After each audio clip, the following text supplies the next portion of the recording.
Hi, everybody. Welcome to The Prescription, the Tax Policy Center's biweekly webcast on fiscal policy for the COVID-19 economy.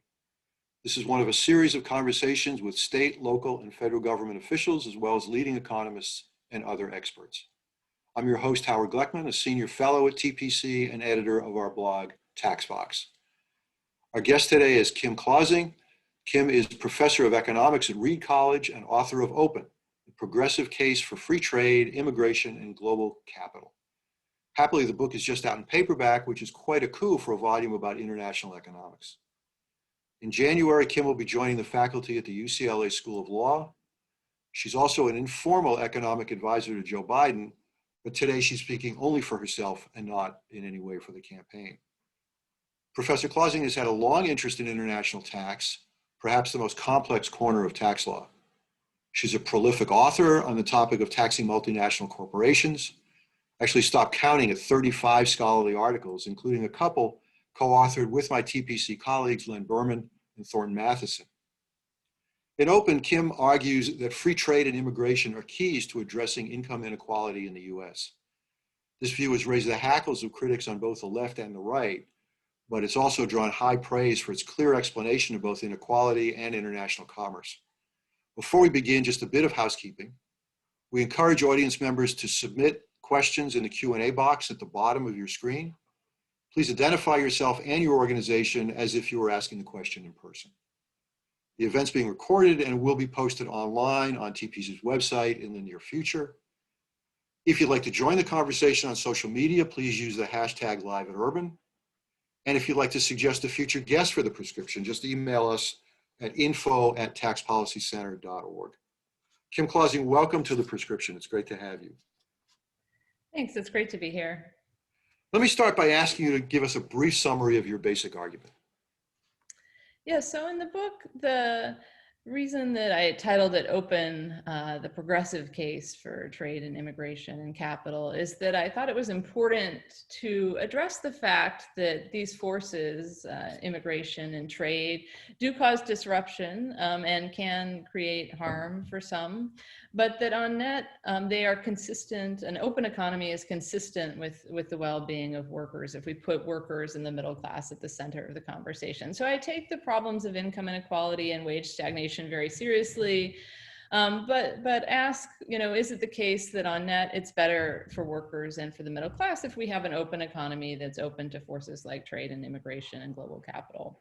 And I conclude that in fact, not only is openness in the interest of workers, but we can make a kinder, gentler globalization by accompanying open trade and immigration with more aggressive expansions of the safety net and also a more progressive tax system to make sure that these big disruptions in our economy, which don't just come from globalization, but come from technological change and market power and other forces, to make sure that those forces are really benefiting everybody so that a rising tide really does lift all boats. Let me ask you, while many conservatives agree with you about the benefits of free trade and immigration, President Trump clearly does not. He focuses on a trade deficit, which he describes as a symptom of American weakness. So is he wrong? And tell me why. Yeah, he's absolutely wrong about that. And one thing that's been really stunning is how little economic literacy is evident among some of his top advisors. So the trade deficit, any country that runs a trade deficit, not just the United States, but Mexico, the UK, and other countries that run trade deficits, they're all net borrowers. And the reason they're net borrowers is that when as a country you're spending more than you earn, that shows up as both borrowing and on the flip side of that, a trade deficit. Similarly, for countries like Germany or China that are saving on that as an economy, they always run trade surpluses. And it's not a special theory. It doesn't require careful validation because it's a simple accounting identity. And so what that means is the reason that the United States has run these big trade deficits year after year is because as a country, we tend to spend more than we earn. And if we wanted to address that, we'd have to address the root causes of that. So that what the government could do kind of most directly would be to focus on the budget deficit. So if you look at the early years of the Trump administration, the most effective way they could have cut down on that trade deficit would be to rein in the budget deficit, to do the opposite of what they did with the Tax Cuts and Jobs Act. So economists, when they saw that the trade deficit was actually expanding in the Trump administration years, they weren't surprised, because those years were also years of great borrowing, and the borrowing really does drive that trade deficit much more than any term of a trade agreement. Trade agreements have absolutely no effect on trade deficits, and that's one of the mistaken confusions of the Trump administration. So let me go to the other side of the political spectrum. And many on the left say that overseas jobs that pay low wages and reflect few health and safety protections are taking work away from Americans. David Autor and others have calculated that industrialization of China has cost 2 million US jobs over a decade. So the question is, does low-cost foreign labor cost American jobs? Yeah, so I think David Autor's work is very good and careful investigation of this problem. But one thing that we need to remember is to put that in some context. So it is the case that extra imports from China really did create extra competition for US labor. And that's absolutely true. And I think it's possible that in those industries that he looked at, that 2 million jobs were lost. But we need to remember that Chinese imports also enable job creation in other parts of the economy, and that the total number of jobs in the economy is probably more influenced by other things, such as macroeconomic policy. And further, I think it's really important to set this in context. So you might think, well, 2 million jobs sounds like a lot of job loss, but remember that that's occurring over a period of about a decade, whereas every single quarter in the US economy, because of our really vibrant capitalism, we tend to both lose and create about 6 million jobs, right? So there's an incredible amount of job churn in our economy, and it's caused by all sorts of competition, domestic competition. If Walmart comes to town, that might drive out the local drugstore. But also technological change, lots of big, vibrant capitalist forces create this enormous amount of job churn. So if you sort of say, well, all the harm that is felt by Americans is really caused by this one little thing, which isn't what David Autor says, but is what Trump implies, I think you're really making the issue too simple and blaming one tiny part of the whole story without looking at the benefits of that tiny part, and without looking at more serious, more direct ways to help workers, right? And we've run this experiment the last few years. We raised tariffs on Chinese products, and we certainly didn't see a return to 1960 or whatever was supposed to be achieved by that. Instead, we saw workers paying more of their wages to buy regular everyday products. We saw new types of job disruption as the Chinese retaliated, and that hurt farmers in the Midwest and manufacturers and others, right? So I think it's misguided to think we can solve these problems with trade wars, because the problems themselves are much bigger than that and much more easily solved with other tools. It's interesting to think about how much of the benefit of the Tax Cuts and Jobs Act for middle-income families was washed away by the tariffs. Yes, by the tariff. That's a really important thing to remember, is that the tariffs are costing typical households, if not $1,000, high hundreds, but perhaps as high as $1,000. And another thing to keep in mind with the Tax Cuts and Jobs Act is it also weakened health insurance markets in a way that raised premiums for a lot of households. So when you think about both the tariff effect and the fact that your healthcare premiums are rising faster because of the weakening of healthcare markets, that was a very deliberate part of that legislation, that really the middle class got nothing. So let's talk a little bit more about China. So a common complaint from the Trump administration and from many others is that China regularly steals intellectual property of US firms. Many thought China would change its behavior as it itself became more economically developed and has an incentive to protect its own firm's IP, but that doesn't seem to have happened. So if tariffs aren't the answer, what should we do about that? Yeah, it's quite clear that tariffs have not been a direct and helpful measure in this case. And our intellectual property issues with China go back decades, right? You can look, in the Clinton administration, you can look in the both Bush administrations. This has been a persistent theme of US trade policy. The question is, have we had success with this particular sort of trade policy by tweet, bullying and tariff raising? Has that been more effective than other things? And I would argue that it really hasn't. You see not only no progress in that area all by itself, but you also see all this collateral damage. So what could we do instead? I think the efforts of the Obama administration to negotiate the TPP actually would have been quite helpful here. If the US were part of the CPTPP, then we'd have a set of Pacific Rim countries that we could together work with to, put soft pressure on China as a group that would be more effective. But even if we weren't part of an agreement, if we were better at working with allies to sort of make a uniform case through the WTO or through just a group of countries that's worried about this, I actually think that would put far more pressure on China to respond to the very real concerns that aren't just US concerns, but the Europeans and others worry, the Japanese worry about these types of things.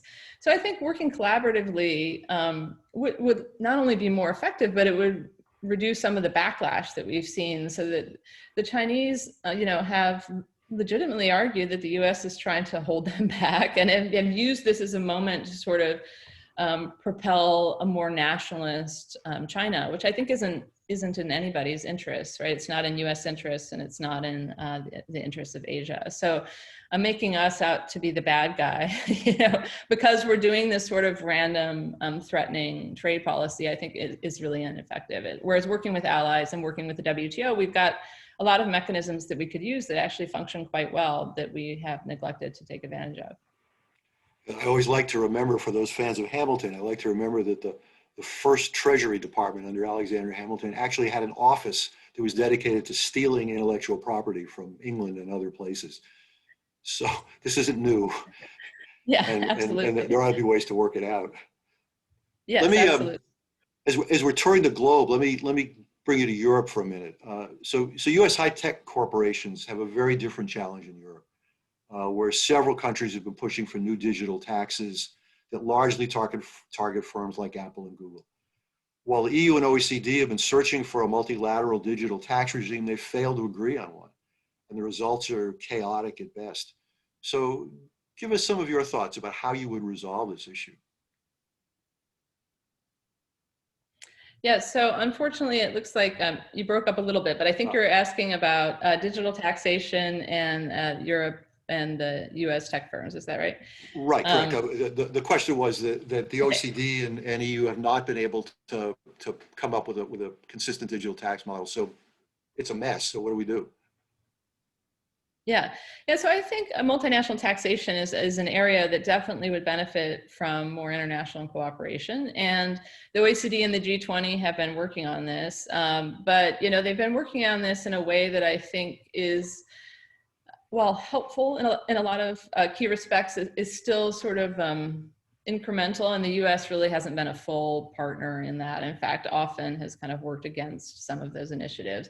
So I think we need to get serious about the fact that globalization can only work if we're able to make it consistent with fair tax burdens across groups. Like, it's not okay to have a globalization where we're like, okay, because of globalization, we're not going to tax capital, we're just going to tax labor. And that seems to be kind of the direction we're heading when we sort of eviscerate the corporate tax base, and when we raise taxes on workers through labor taxes and sales taxes instead.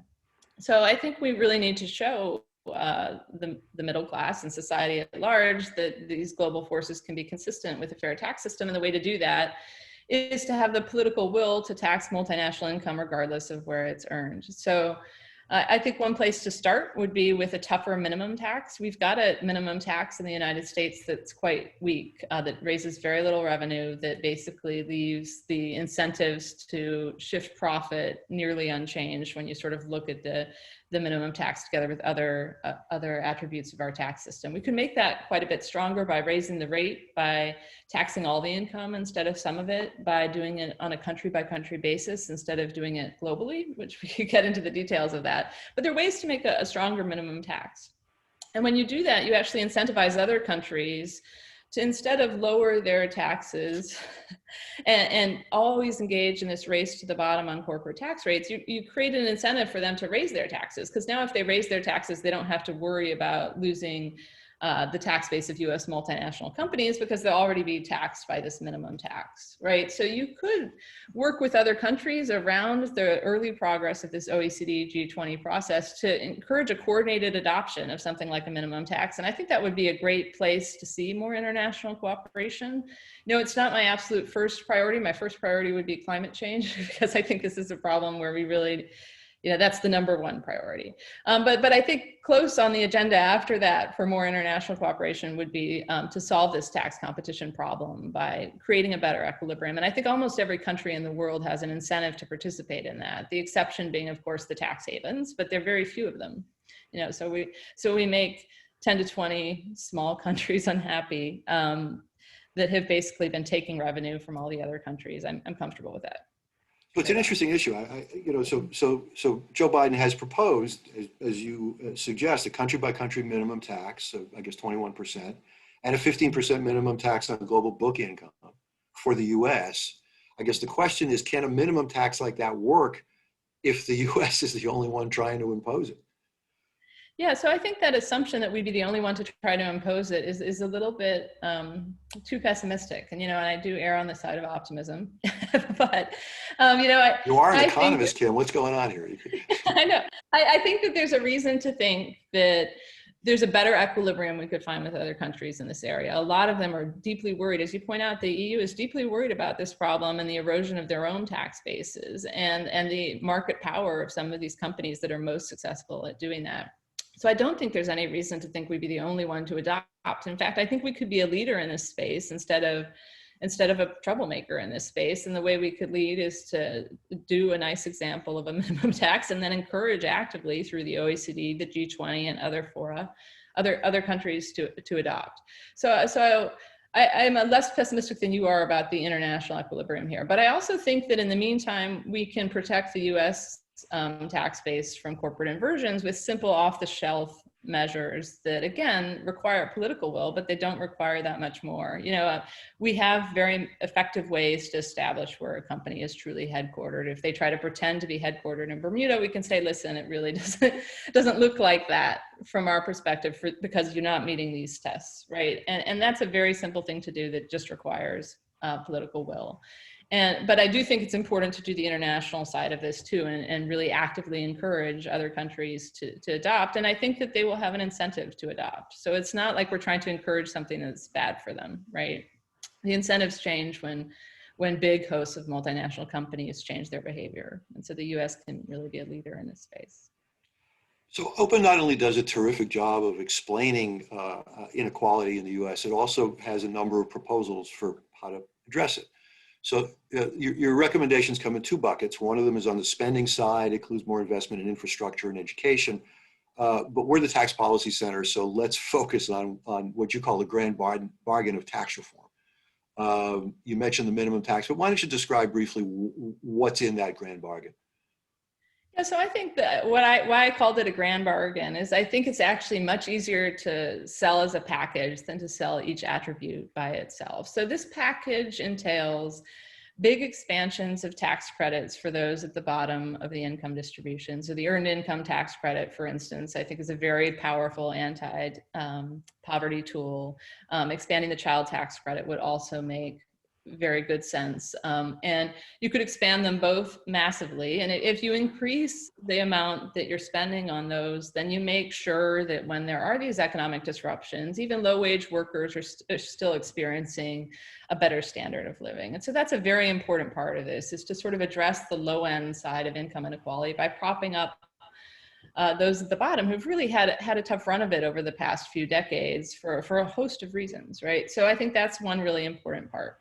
A second part is to think about a tax system that treats all types of income more equally. So in the case of multinationals, that means treating foreign income more like domestic income. But in case of people, that means treating your capital income more like your labor income. So tax your income from your investments in a similar way that you would tax your income from labor. Or tax your income from an inheritance the same way you would tax the income from labor. I think that's another really important step.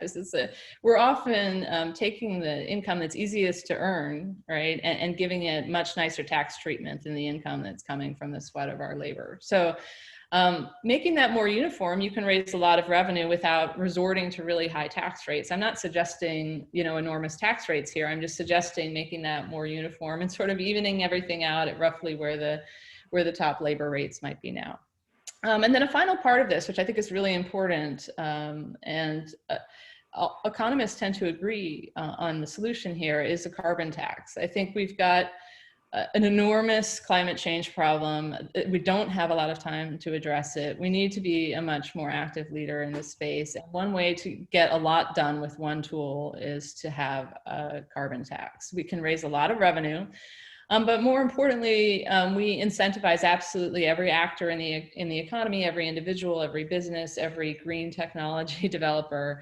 We sort of internalize that externality so that people will then make better choices that are more consistent with, the planet's well-being, right? So I think that's a really important part. You can't do that.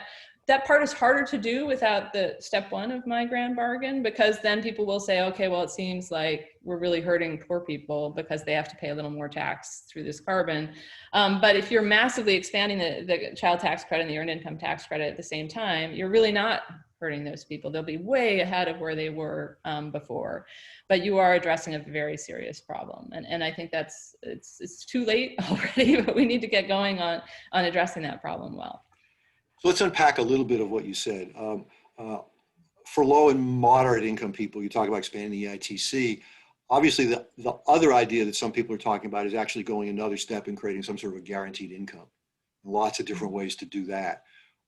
Would you go that additional step, or is that not realistic? And what's your thinking about those two approaches? Yeah, I would prefer to be more targeted than a universal basic income, because one, it uses up an awful lot of resources that we could more directly use to help the people who most need it if we move to universality. And two, I actually think that we don't really have a jobs problem in this country. I mean, it's true. That's a hard thing to say right now in a recession. But in a typical year, right, when the economy is doing well, most people who want to find a job can find one. And those that can't, right, we should be directed at helping them directly, right, through unemployment assistance, through disability, through, helping people with small children. There's all sorts of ways that we can help those who can't work. Right. But for those who are working, I really think the earned income tax credit is the way to go. And it's very direct. It rewards work. And it really has a substantive impact, especially if we imagine an expanded one on the well-being of workers. I think one of the problems with it in its current form is it's relatively generous for those with children and not that generous for the childless. And that's one thing that I would definitely change. I would prefer to see sort of EITC style generosity for everybody, and then address the children through the child tax credit. So you expand the child tax credit to make, and that isn't contingent on work, to help, low income people with the cost of raising children, but you expand the earned income tax credit to also reward work for everybody, irrespective of whether they have children or not. That would be my ideal reform. So let me get to the other issue that you raised, which is the question of taxing capital gains, taxing investment income. There's a big argument, of course, about what the revenue maximizing rate is. There are some people who say that you could bring it up to 40%, but a lot of people say that's too high. If you're going to have a rate on ordinary income of 39, get it back to where it was before the Tax Cuts and Jobs Act, are you really going to maximize revenue if you bring capital gains rates up to 40%? It's really important in this area to pay attention to details, and there's several reasons why we might think the capital gains rate, is particularly sensitive to these details. So, for instance, fixing the problem that you get a step up in basis in death. This is a big problem because it encourages people to just hold capital assets until they die, and then they never have to pay the capital gains tax. And so that lowers, that increases people's sensitivity to this tax rate, because then they could say, well, I can just hold it till I die and then I never have to pay it. So you have to fix that for sure. You have to reform charity so that you can't kind of have fake charities that really are self-dealing foundations, So, if you can somehow put all your capital assets into these, special forms. So reforming things like trusts and charity alongside of this capital gains treatment, I think is a very important step. And if you do all those things together, right, and you make it clear, you know, that your capital gains are going to be taxed on a regular basis, I think you will see that you know, high 30s will still raise a lot of revenue, right? But if you give people ways out, and this is a theme in general with my grand bargain tax reform, we've got to close all these ways out, and then we can settle for reasonable rates. The rates don't have to be 50%. They can be reasonable if you don't give people all these ways out. But if you raise the rate and then you're like, well, just hold it till you die, then you've got a problem, which is that people will always take advantage of the gaming across spaces and across spaces. So I would suggest more uniformity in that respect. Great. So you obviously wrote this book before COVID-19. And I just wonder, how has the pandemic changed your thinking about the economy? Yeah, I think fundamentally the pandemic has given us a lot of lessons about public health. And so my first you know, thought would be public health is a crucial fundamental to the economy, and we see very clearly across economies that those who've handled the health aspects of this crisis have also seen better economic outcomes. The US, we've seen quite poor handling of this, much higher death rates per capita than other countries who face this crisis. And as a consequence, we've also seen our economic situation worse. Right. So one really obvious lesson is that, you know, we really have to take care of these public health problems. But what I don't think is that the coronavirus changes the case for openness. Now, obviously, we have to close borders at times if pandemics are spreading and reduce people mobility. But one thing that we've really seen actually with this crisis is the great benefits associated with having groups of scientists across countries share information and work together on solving problems. The idea that a vaccine can be traded is extremely powerful and important, right? What if we don't come up with the best vaccine here in the United States? What if the best one is developed in France? Do we really want everybody nationalistically protecting themselves from that? PPE and medical equipment, I think the trade in that is absolutely essential for the well-being of humankind. The US happens to be the second largest exporter of medical equipment, and so we're in a really advantageous place. But you know, I don't think we should use that as a reason to hold back supplies from other countries. So I think there's an argument for stockpiling things they're crucially necessary, but I don't think there's an argument for responding to these sorts of events with new protectionist barriers, because I think those would ultimately backfire and make this crisis quite a bit worse. There's just a couple of minutes left, and I want to switch gears and ask you a very different question. So you are a prominent tax economist, and you're a woman. And we've heard a lot of criticism recently about the lack of diversity in economics. And I wonder, could you give us your perspective on, first of all, is this criticism legitimate? And second, what would you do to fix it? Yeah, that's a really good question and a tough one. You know, I think my sense of the econ profession in general, if we just have to generalize, is that it does have systemic problems associated with non-representation of both women and minorities. And those are real problems. In my life, I've been very lucky to have good mentors, including Len Berman at the Tax Policy Center, who have been very effective in helping me be a good economist, despite these various hurdles that I've encountered and that many women and minorities do encounter. I would just suggest that, you know, the American Economic Association put out, in fact, some suggestions here, and I think people need to educate themselves about the problem and read up and learn from these guidelines that have been suggested. You know, I think having people be more informed is definitely a key step to this, but also, you know, just taking these problems into account when thinking about hiring and thinking about how to make the profession in the future. I think it's really important to acknowledge this problem. Great. Well, I don't have any magic bullets, unfortunately. Kim Clausing, thank you so much for joining us. It's always a pleasure to talk to you, and thanks to all our viewers today. Thank you. It was great to be here.